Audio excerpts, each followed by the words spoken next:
ايه يا صديق؟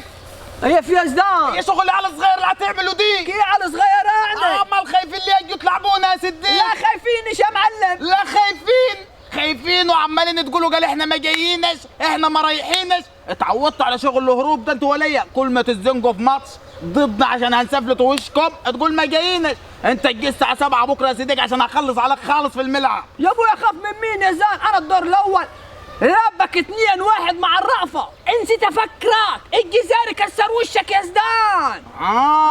طب خلاص لو راجل تعالى بكره الساعة 7 وانا اوريك 2 دول ادهم لك 6.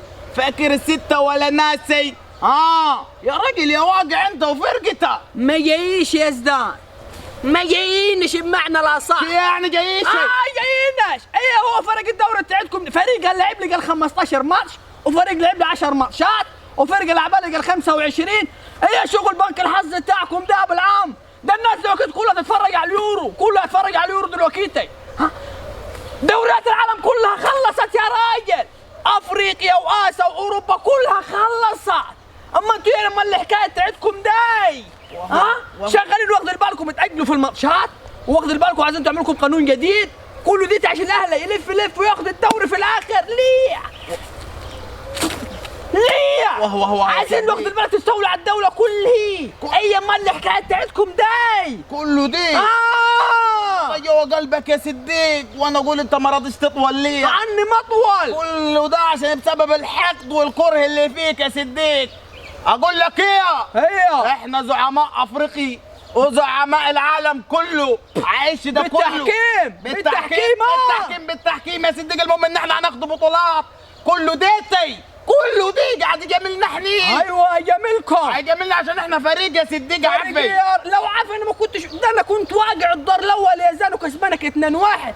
انا كنت فرقه واقعه. طبعا كل وسفلت وشك يا زدان. كل 10 سنين بس ما تقولش كل ماتش 10 سنين. هتعمل لك حكاوه انت. المهم صلي على النبي على الصلاه والسلام. احنا دافعين 70,000 دولار يا صديق وجايبين حكام اجانب. احنا جايين بص اقول لك يا زان، احنا بص الماتش اللي نلعبوه بميزني جيني نلعبوه ما جيناش براحتنا، حدش الحاجه عندينا احنا. وال70,000 دولار يا صديق ندفعهم ليه احنا؟ ادفعوهم. هتخف رميح زي العيال صغيره ولا مش هتخف يا صديق؟ ما خفينيش يا زان واوسع في خفك. شغل عيال صغيره ده والله العظيم اخلص عليك خالص يا زلمه.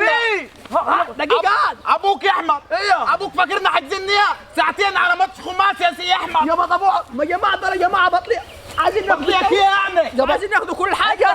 بص لازم اعجبكم في الملعب. هجي يا صديق. دقيقه سيب الراجل يابا. ما انا مش هسيبه يا احمد. ده 70,000 دولار يا احمد. يابا انا عارف ده جايش يا احنا هنلاقي له فلوس في العرض يا صديق. انا هنتفاوض. شغل الهروب ده قلت لك بطله يا راجل. يابا احنا كل ما تلاقيش حاجه تعملها تهرب بنتي وترمح لي. انا جاي اللي عيبي يا باشا يا باشا صديق. هتاخدوا كل حاجه. مستنيك يا صديق. كل حاجه لازم تاخدوها. وعارف لو ما جيتش وان شاء الله بيراميدز هياخد الدوري السنه.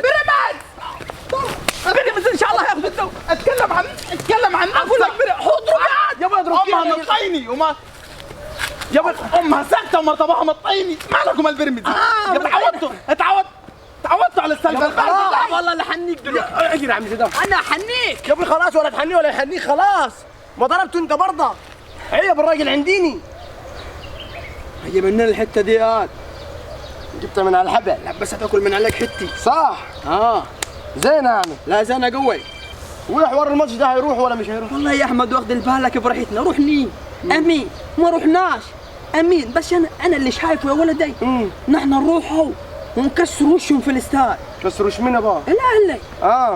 عشان بيراميدز يقرب يعني للدوري. ما صح حتى انت تروحوا. لو ما رحناش واخد بالك الاهلي هيكنس، ما هيخلي. مش هيخلي. ما الزمالك ما وقفش الاهلي، مين هيوقفه؟ لا عارف يا بابا. افهموها بقى يا جماعي. يعني المفروض يروحوا. تعالى نطلع على رئيس النادي. يلا بيني.